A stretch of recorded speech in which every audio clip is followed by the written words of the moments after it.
A quick turnaround for the Seminoles, fresh off playing on Monday night. 5 days later, it's the Noles versus the Samford Bulldogs inside Doak Campbell Stadium. With Nole insiders Lane Hurt and Tim Linnefelt here with you now. High atop Doak Campbell Stadium. Tim, a tough opener for Willie Taggart and the Seminoles. Not how they wanted it to go at all. Quick turnaround.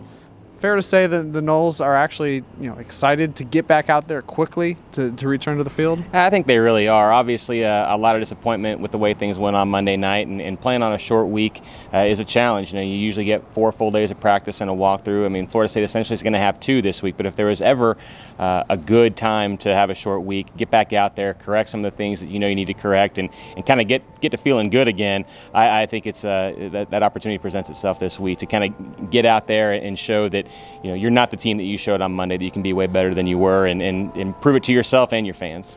Most of the talk was about the offense, only 3 points against the Hokies.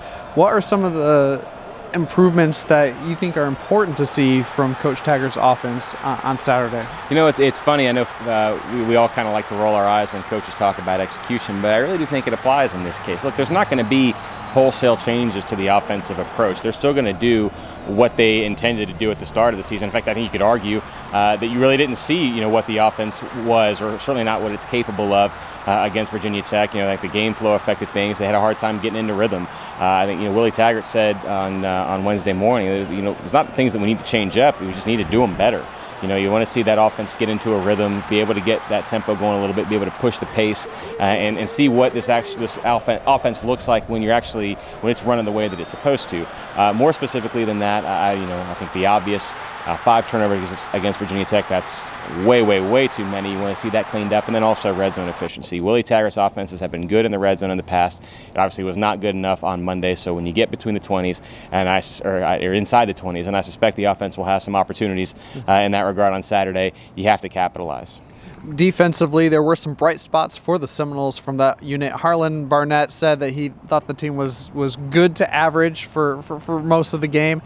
What step do you think is next for the defense to keep their level up and raise it higher to what Coach Barnett expects? Well, I agree with you. I thought that you almost got lost in the final score, but I thought the defense was pretty encouraging. That first drive made you a little nervous, of course, but then after that, I thought they settled in and.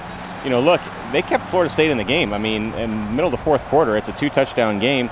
If you can punch one of those things in, now it's the complexion can change completely. They did their job to stem the tide, and I thought that was if nothing else, a pretty encouraging development. As for next steps to take, I think 2 things. One, they didn't get any turnovers. So you want to see that happen, particularly against an FCS opponent like Samford. Virginia Tech put the ball on the ground 4 times.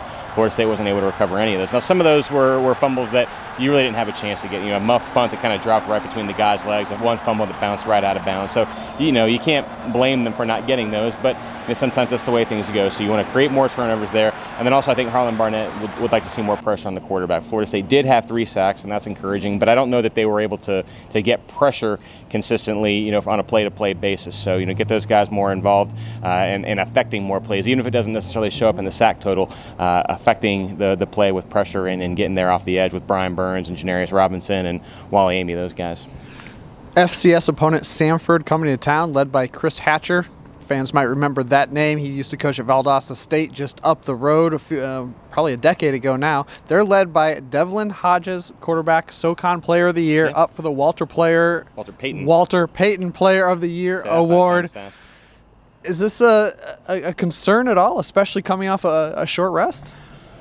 Well, I hope not. But I will say this for Samford. Typically when you think of FBS opponents playing FCS teams, it conjures images of lopsided final scores and lots of freshmen playing and all that kind of thing. And that could certainly turn into the case on Saturday. But I think Samford is a pretty good team. They know how to handle their business. I think they're ranked number 9 in the FCS poll right now. Been in the playoffs in back-to-back years. Like you said, Devlin Hodges, the quarterback, is the Southern Conference Player of the Year. Been right around 4,000 passing yards and 30 touchdowns each of the last 2 seasons. I mean, this is a team that it knows what it's doing. And when you consider also that Samford played on a Thursday night to open their season, and Florida State played on Monday, you're talking about a team with 10 days to prepare against a team with 4 days to prepare. Now, I think Florida State's going to be fine in this game, but it also wouldn't shock me if Samford maybe kept it close for a little while, closer than people would like, before you'd like to think Florida State's depth and athleticism was able to pull away.